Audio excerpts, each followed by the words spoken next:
मुंडिया Hanuman पीठरे Hanuman Chalisa अनुष्ठित। खंडपड़ा block अधीन मर्दराजपुर मुंडिया हनुमान पीठरे सप्तम वार्षिक श्री अखंड हनुमान चालीसा पाठ और घृत यज्ञ कार्यक्रम मंगलवार अनुष्ठित हो जाइए। श्री मुंडिया हनुमान सांस्कृतिक परिषद पक्षर आयोजित यह आध्यात्मिक कार्यक्रम नीलकंठ प्रसाद गोछाबारी मिटुआणी माधवपुर पेणाकाड़िया मर्दराजपुर ग्रामर चालीसा मंडलीर सदस्य माने हनुमान चालीसा पठन करते।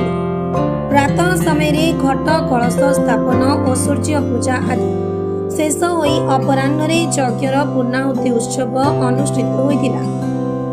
आखपाख अंचल बहु श्रद्धालु पूर्णाहुति उत्सव जोग देवा सहित विग्रह दर्शन करते। ब्राह्मण समाज पुरोधा माने यज्ञ कार्य तुलाई। Nayagarh जिलार Durga Prasad Acharya report सबुदिन TV.